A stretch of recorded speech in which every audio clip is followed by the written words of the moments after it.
मंडल में कई जनपदों में आप गए हैं, क्या तैयारियां हैं और क्या निर्देश दिए गए हैं आगे के लिए? उत्तर प्रदेश में लगभग 1600 के ऊपर परियोजनाएं पूर्ण हुई हैं पिछले 8 वर्षों में। लगभग 40 लाख हेक्टेयर भूमि हम लोग संरक्षित यानी सुरक्षित किए।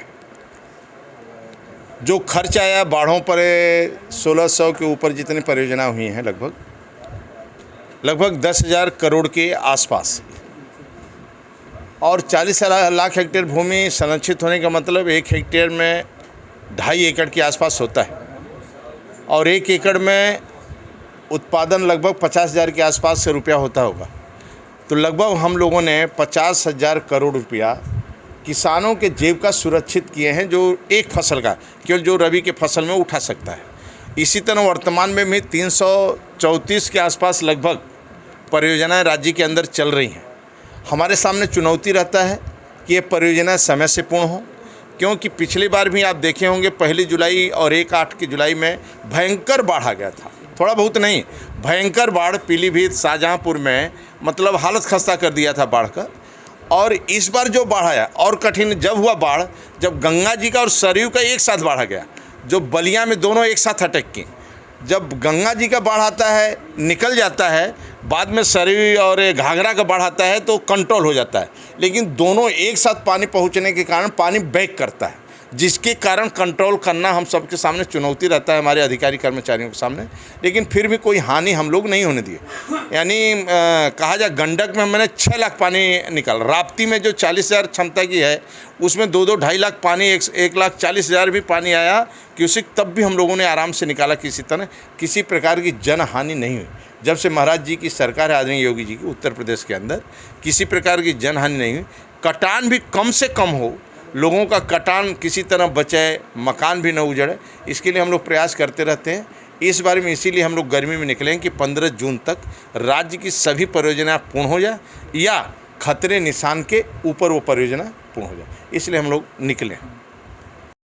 बाढ़ के साथ साथ नदियों को चैनलाइज करने के लिए हमारा ड्रेजिंग का भी काम होता है। ड्रेजिंग का भी काम होता है, नदियों को चैनलाइज करने का काम होता है, जिसके कारण नदियां जब एक जगह छोड़कर दूसरे जगह पहुंच जाती हैं तो उस नदियों को चैनलाइज करके अपने लाइन पर लाना पड़ता है, जिसके कारण कटान नहीं हो पाता। ऐसे भी राज्य में हमारे कई नदियों में काम चल रहे हैं, पिछले 8 वर्षों से हुआ, उसका परिणाम अच्छा रहा। इसका अभी भी उसको हम लोग अभी सरयू में पलिया के अंदर जो आप सुने होंगे पिछली बार भयंकर बाढ़ आ गया था, क्योंकि प्लेन हो गया है, खेत और नदी दोनों प्लेन हो गया है। इस कारण उसको चैनलाइज करके गहराई करके उस पानी को सीधे हम लोग ले जाएं और नदियों को बाहर पानी कैसे आगे बढ़ जाए जिसके कारण किसानों को खतरा ना हो, इसलिए अभी काम करते हैं। मंत्री, इसके अलावा सरयू में लगातार जलस्तर भी घट रहा है, इसके किसानों को परेशानी हो रही, क्रूज नहीं चल पा रहा। ये आप अच्छी बात है, जिसके कारण हम सभी को ये एक जन आंदोलन है। देखो, बरसात का पानी जब तक हम रोकेंगे नहीं और जल संचय नहीं करेंगे, यानी घर का पानी घर में, खेत का पानी खेत में, खेत पर मेढ़, मेढ़ पर पेड़ और वृक्षारोपण जल संत, और ये जन आंदोलन नहीं बनेगा तब तक काम नहीं चलने वाला। आप देखे होंगे देश का प्रधानमंत्री आदरणीय मोदी जी बनने के बाद पहला काम उन्होंने किया था, अपने हाथ में झाड़ू उठाया था, 80 घाट की सफाई किया था। वो रोज़ कहते हैं जल संचय, जल संचय की बात करते हैं, इसी का कहते हैं जल संरक्षित करेंगे तभी हम जीवन बचा सकते हैं। सपा ने डिप्टी सीएम के ऊपर टिप्पणी की है। देखिए, सपा और कांग्रेस, आप पिछले आज़ादी के बाद से और उत्तर प्रदेश में जब से पार्टी बनी है, एक लक्ष्य, एक ध्येय, एक उद्देश्य, मेरा परिवार, मेरा वंश, मेरा खानदान, मेरे परिवार के लोग सांसद, यानी मेरे परिवार के बने, मेरे समाज में भी दूसरे मेरे जात के जो लोग हैं वो भी कोई सांसद न बने राज्य के अंदर, केवल मेरे परिवार के ही लोग सांसद बने, नेता करें और राज्य को लूटो। जब जब सत्ता में आवे राज्य को लूटो।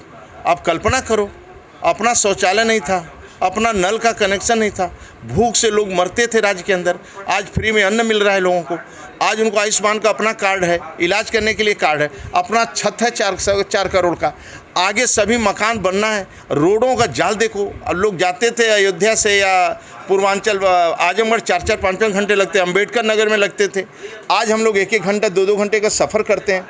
हम कानपुर से एटा पहले जाते थे 7 घंटा लगता था, आज 2.5 घंटा में मैं सफ़र पूरा करता हूँ। आज ये वातावरण बदल चुका है, रेल कनेक्टिविटी, ट्रेन का कनेक्टिविटी, रोडों का कनेक्टिविटी, और आज देखेंगे आप पर्यटक भी बड़े पैमाने, पहले पर्यटक डर के मारे उत्तर प्रदेश में आते नहीं थे।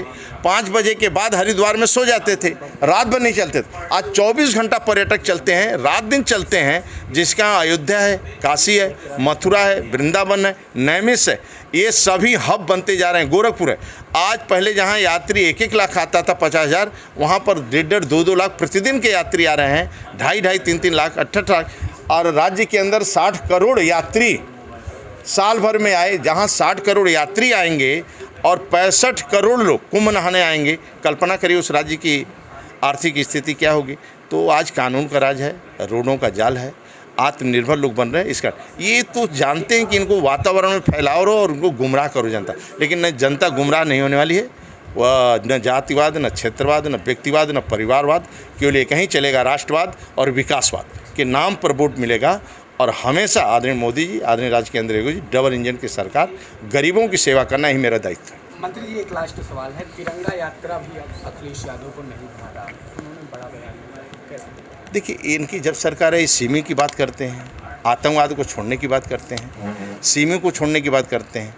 तो आदरणीय मोदी जी के आने के बाद, राज्य के अंदर आदरणीय योगी जी के आने के बाद, आप कल्पना करो, एक बम फटता है राज्य के अंदर, देश के अंदर एक बम फटता है, श्रीनगर में या तिरंगा झंडा फहरता है, भारत माता की जय, वंदे मातरम। लंदन के धरती से लेकर उत्तर प्रदेश में, सीरिया में जैसे आतंकवादी अपहरण हिंदुस्तान के लोग करते हैं, वन नर्सें केरल की मुस्लिम क्रिश्चियन हिंदू, वन नर्सों को सुरक्षित केरल के धरती पर कोई निकाल कर लाता है तो आदरणीय मोदी जी लाते हैं।